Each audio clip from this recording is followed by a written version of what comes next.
Hi, I'm Jami Philbrick with iamROGUE.com, and I'm here with Casey, who plays Freeway in the new film Darling Companion.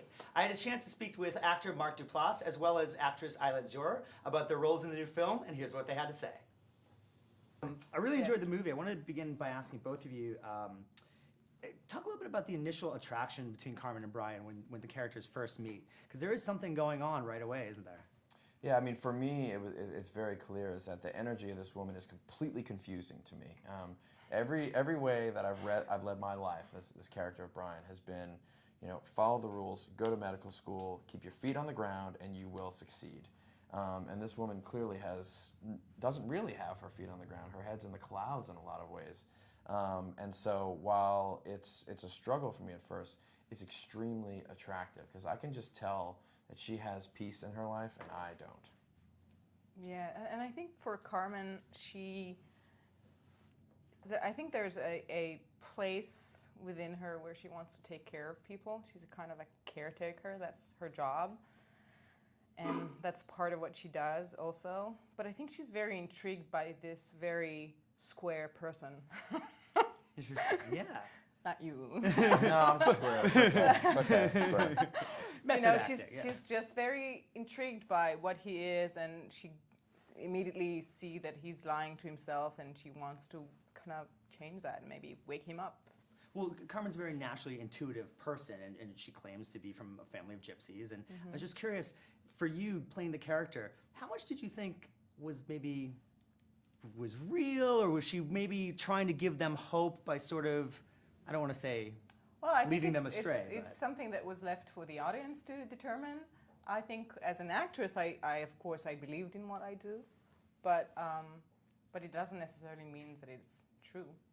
You have to kind of tune into that and think, oh, is that true? Do you believe that? And I think that's a game that Larry Kasdan wanted to have in a movie. Cool.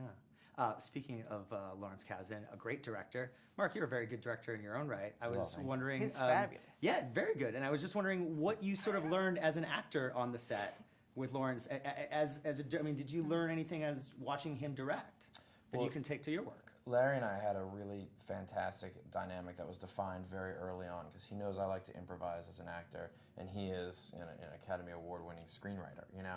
So we had some moments where he said, you know, I want to see what you can bring to the script, and I improvised this one moment for him, and it took me about a half a page of dialogue to get it. And he said, you're right, that's great, but you can reduce that to one sentence. And he gave it to me, and I was like, okay, so there's something to be said for efficiency, and that's what he is really, really good at. He can take these big, complex emotions and give it that sort of classic Hollywood one-liner. There aren't a lot of writers out there that are doing that kind of thing still. Yes, he also has, you know, he really means what he writes when he directs you within the page. There was one scene that actually ended up not in the movie, where Carmen was supposed to eat something, like chew a gum or a candy, and he said, so did you make a decision? Have you made a decision on what you want to? Yes. And I was like, oh, so that's really, you really want me to? Yeah. Yeah, it was, he's very precise. He knows exactly, he has the movie in his head somehow because he wrote it, you know, he and Meg. Yeah. Oh, and then finally I just wanted to ask, I mean, you're working in this film with 3 Oscar winners, 2 nominees.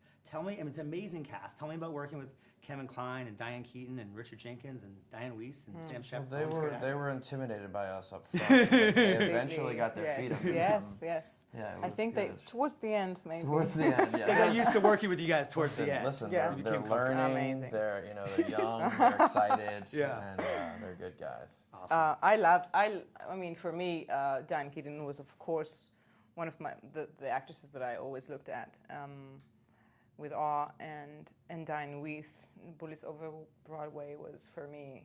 So I got really happy when I got to play with them. It was amazing. It's important that you remember that you are in the scene and not watching the scene when you're with them, because occasionally you just sit there and you watch them, and then it's your line, and you're like, oh, yeah, that happened to me. I'm here. Yeah. I'm here in this moment. We had reading table. I mean, table read, and we would forget. Yeah, yeah. You tend to forget because they're so awesome and they're free. Yeah. Excellent. Awesome. Well, it's a great movie, and I really liked it a lot. And your performances. Thanks so much, guys. Thanks for talking.